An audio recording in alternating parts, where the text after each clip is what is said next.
You see that card on the screen right there? Particle Wall, especially when it's upgraded. This is the most broken card that the Reagent can draw for longevity. I will show you in this video how I can go an entire round without getting hit once we get this card active, and we can replenish this card to the top of our deck each turn. Let's go. We're gonna hit the Reagent up. That's a great card. In this clip right here, you see me going over all of the other cards as if I'm not about to take the most broken card. All right, I'm not gonna show you every single encounter I played through this run, but I did pick out most of the elite and all of the boss fights. And I think there might have been one or two close calls that I had just because I was getting what's the word I'm looking for? Not nonchalant, but careless, I guess. Complacent, that's the word. But my general thought process for initiating the infinite loop of blocks, obviously when you draw the card, you can play it as long as you have 2 stars minimum, and then once you play that card, it returns back to your hand. Honestly, I feel like they might nerf that card in future patches, but as of right now, if you prioritize gaining as many stars per round as you can get, and then there's one specific card I'll show you later in the video that will allow you to put any card from your discard pile at the top of your draw pile. So I'm sure, as most of you have played this game by now, if you are watching this video, when you come across this specific elite boss, you generally want to take them down, not necessarily evenly, but each time you attack them, they gain 6 block, and you can prioritize taking them out one by one, but I try to kind of like chip at them all just so I don't waste damage on the block, especially if I can't penetrate that block damage. But you know, you kind of see me shuffling around with what I want to do here. Most of the time, prioritizing not getting hit is probably the play, especially if you can't actually do a decent amount of damage. One thing that I want to speak on, because I do it very often when I'm not paying attention to the cards in my hand and the buffs or nerfs that might be present in the game, like, make sure when you are distributing your cards, you know, you optimize the amount of damage or the amount of block that you can gain per turn. Okay, so the unique trait about this enemy is when he gives you those debuff cards and you don't play them during your turn, they do 6 damage to your HP, no matter if you have block on. And it is prevalent to get rid of those if you can. Sometimes you might want to prioritize blocking over getting rid of those cards just because he might be doing more damage than those cards will do. But once you unlock that infinite loop of block, and right now in my build, I don't actually have an adequate amount of star cards, you know, to gain stars so I can continuously build that block up. But I did prioritize early a few power cards that allowed me to draw a random colorless card, and then every 4 energy I spend, I gain an energy. And later on in the build, I actually have 2 of those powers active for most of my fights. So every 4 cards I play, or every 4 energy that I spend, I was gaining 2 energy along with all the other power-ups that I had. All right, in this next turn, I just want to point out the blunder that I made because he's not attacking, and I have 2 of the beckon cards in my hand, and I kind of don't do any damage, and I just waste my turn on applying that plate armor, which maybe in the long run it might help because I continuously get armor at the end of each turn, but I definitely took unnecessary damage and didn't do any damage. So when you are playing your cards, just keep in mind that you might think you're doing something positive, but in reality, it could just be redundant. But As you see in this next turn, I finally drew the particle wall again, but I don't have any stars. So, you know, it's kind of hit or miss right now in the build. But after I get past this Act 1 boss and get into Act 2 and I start unlocking better cards to generate more stars, you will actually see this build flourish. But Act 1 is generally not too hard to get by as long as you are, you know, doing somewhat of a min-max to your build, so you can at least put out enough damage to get past the first act boss. Sometimes you get unlucky. It's the name of the game. You know, there's a lot of RNG that goes into it, but you can reduce the amount of RNG by not selecting every card reward that you get. And then on top of that, you know, certain relics that may drop before you get to the bosses will definitely significantly enhance your survivability or damage output, however your build is going, because you can really out damage enemies and kill them before they kill you, or you can just max block and they can never kill you, which in this playthrough is what we were definitely going for, is max block. And then I was doing like a secondary forge build for my damage output. And once you get the specific card that you need to put a card from your discard pile onto the top of your draw pile, you can just cycle the Sovereign Blade or the Particle Wall. And that's really all you need for this build.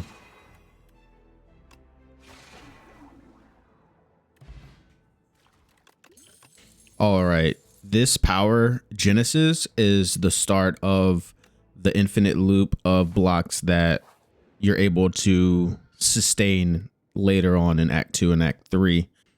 So almost every time I come across that relic imbued, I probably am going to take it. Really just depends on like what my build is, but imbued makes it so that your card is played automatically at the start of each turn. All right, yeah, so I'm actually just looking at my deck before I choose what I want, so I can make sure it is the correct choice for how I'm building my deck. So we are going to pick the electric shrimp relic to make one of my cards imbued. And, you know, I'm still thinking about which one would be the best one to do, because it'll automatically play at the start of each combat. So I actually go with the refined blade. All right, this is one of the encounters that was kind of closer than I wanted it to be, where I got down to a pretty low HP. But this was in a event room or a question mark room, so you know, wasn't expecting this. But every time I come across this enemy, I don't know if it's an elite or if it's a regular enemy. I wanted to show this battle to kind of give some insight on my thought process with fighting these summon type enemies. Sometimes, especially if you have AoE attacks that, you know, damage all enemies, they're really good for these encounters because you can kind of like take out their minions so they don't do any extra damage to you. But in this case, he will summon more of them if you take them out. And I believe he might summon like what, 2 at a time if you take out 1, or it really depends. So I really try to focus on taking out this boss, which is why I took so much damage in this fight, which it may have been, you know, a blunder on my part, but I was really getting bad RNG with my draws as far as being able to generate stars. Granted, I hadn't had that many rewards to generate stars at this point, but I did get the power up that let me generate stars every turn. And once I got that upgraded later on in the run, I ended up getting 2 of those, and then a couple of skill cards that also made me generate stars. So I was able to really amp up the block, so I was not taking any damage in a lot of my turns later on in this run.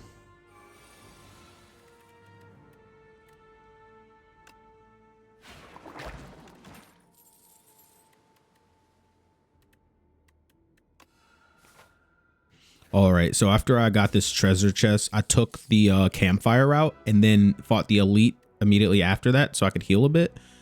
And I just want to go ahead and show you how the snowball of my infinite block loop started in this elite battle. So as you've seen, I played the power Genesis there so I could generate stars every turn. And then I go ahead and play my upgraded orbit card, which allows me to gain energy every 4 energy that I use, which is just a complete snowball in itself, right? All right, so we threw that potion at him. I believe it's Powdered Demise, which he takes 9 damage after the end of each of his turns, which is just, you know, a good damage dealer to kind of help you out if you don't draw any attack cards or, you know, whatever your build is edging towards. But the beginning of the snowball starts with, you know, the general block cards that I gain. You see 8x3, he's doing 24 damage. So you want to be able to at least block minimum the amount of damage he's going to deal out each turn, just so you can preserve your health for later fights. A lot of the times I will lose runs because I'm not preserving my HP enough, even though I might be able to dish out a lot of damage.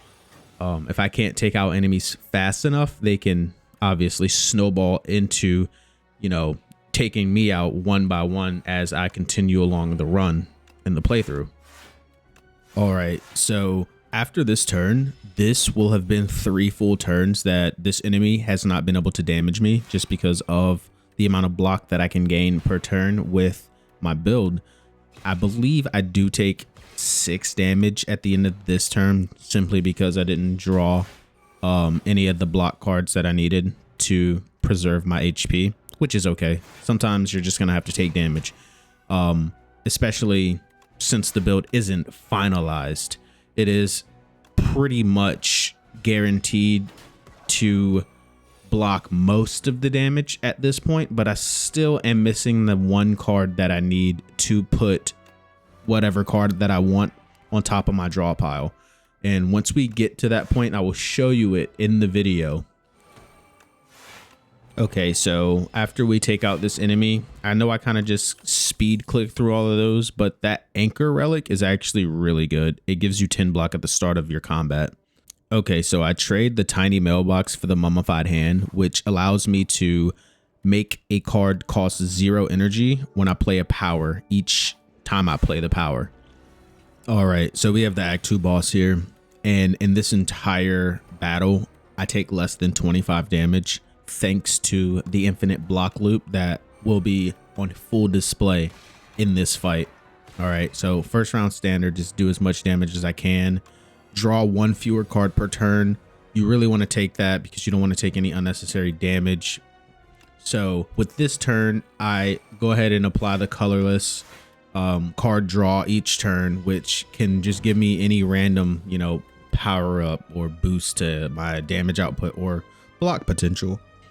Okay, so every turn from here, I'm gonna start looking into maximizing my block, but before we can do that, I do play this colorless card, which, you know, gives me 3 0 cost colorless cards to put in my hand, and that Forge 30 card will actually go super crazy later on in this game.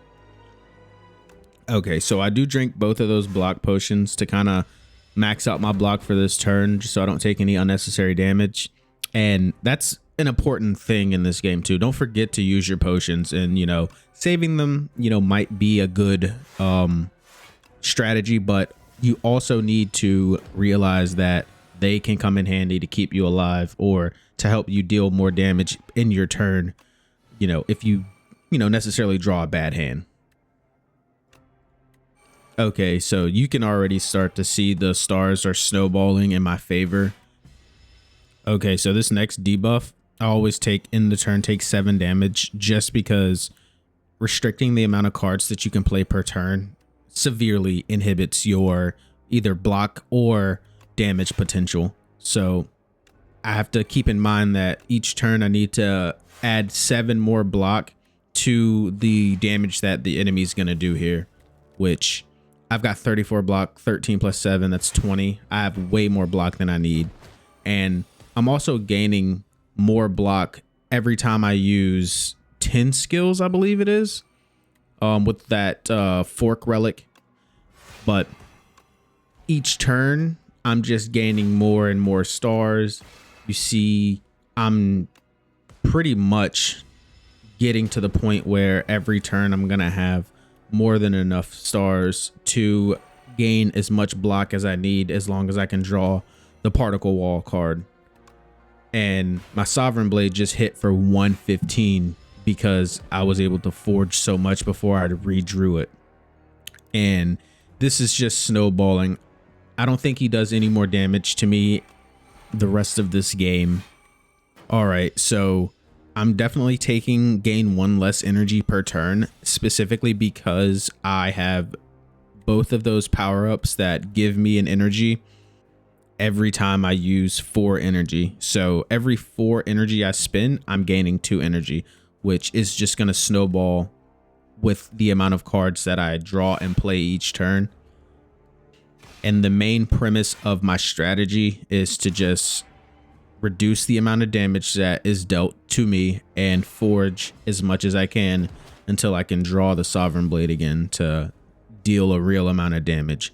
So with the particle wall being drawn again this turn, I know that this 33 damage that he's trying to deal out is not going to hit me at all, because I have well over enough stars to mitigate all the damage that's being dealt.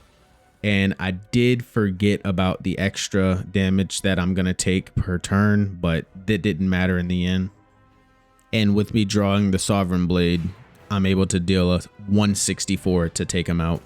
Okay, so with this last Ancient visit, I believe I take Spiked Gauntlets, which I gain energy at the start of each turn, but my powers cost more.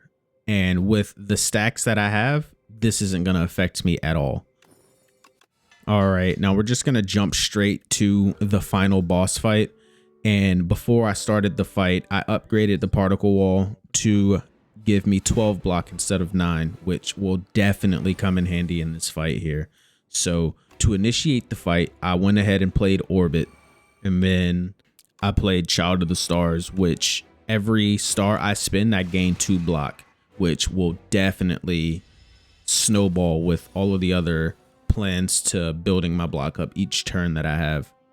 In this turn, you will see me cycle through each of my cards to determine what my best play of action is, and you have to make sure you are picking the best cards to maximize your damage or block so you can set yourself up for success in future turns.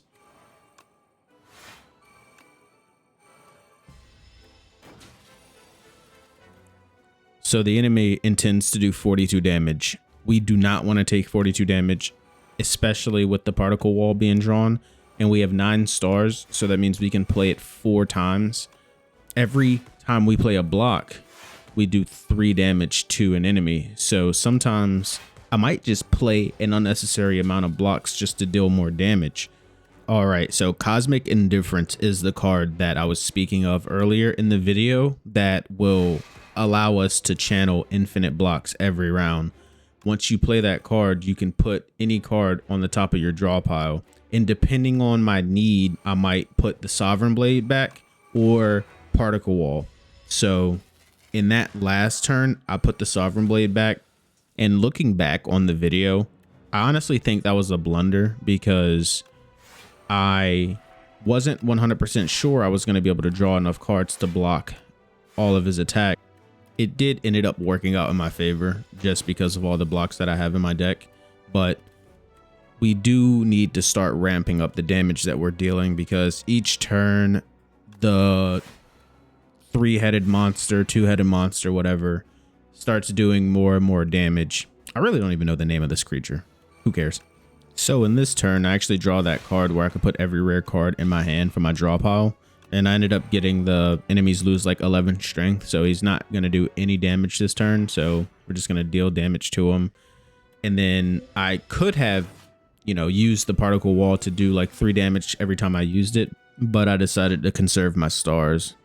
So with this hand, I get Cosmic Indifference again. So I'm able to put particle wall back at the top of my deck.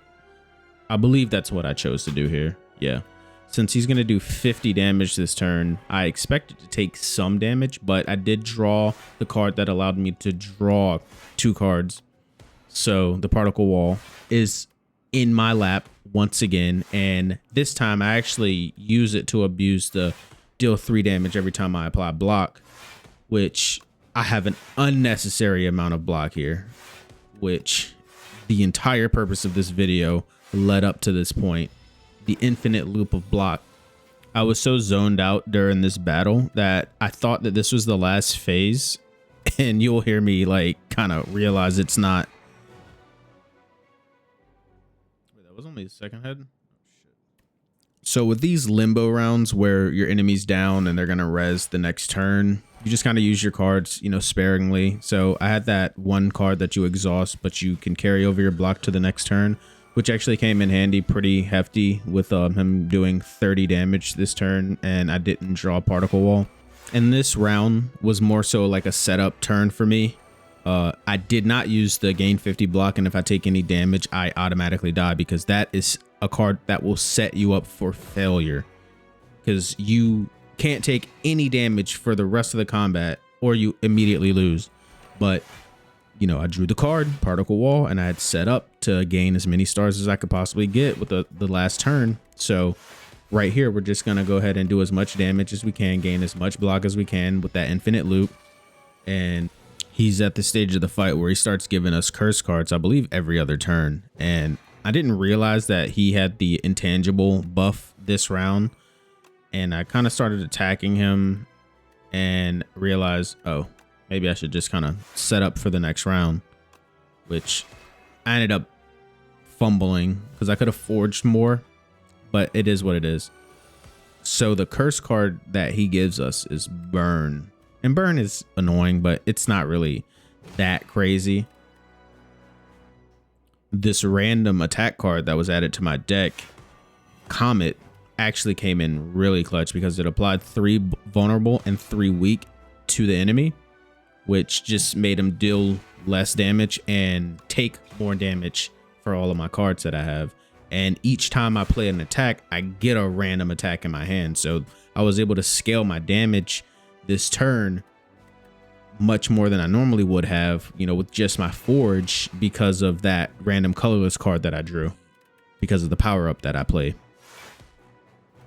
And then another random attack card that I was able to draw because of that colorless card was Make It So, which is the one that is a 0 cost card, but every time you play 3 skills, you put it in your hand. And I believe I had 2 of those. So I was able to kind of loop a bunch of skills into drawing that card over and over for this turn to dish out a bunch of damage.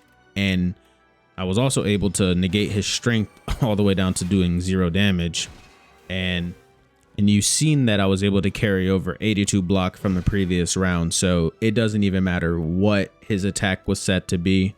It was not going to hit me regardless, plus all the blocks that I drew. And we're pretty much just wrapping up this fight. He has intangible again, so I'm just really doing as many attacks as I can to chip away, doing 1 damage at a time, just to set up so the next round when I draw, I can just take him out with 1 card.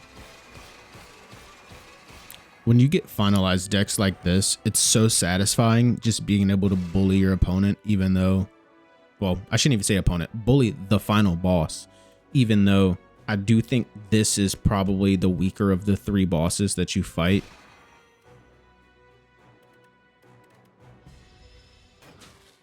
So I'm just bullying this dude. Okay. There you have it. Ascension 4 beat.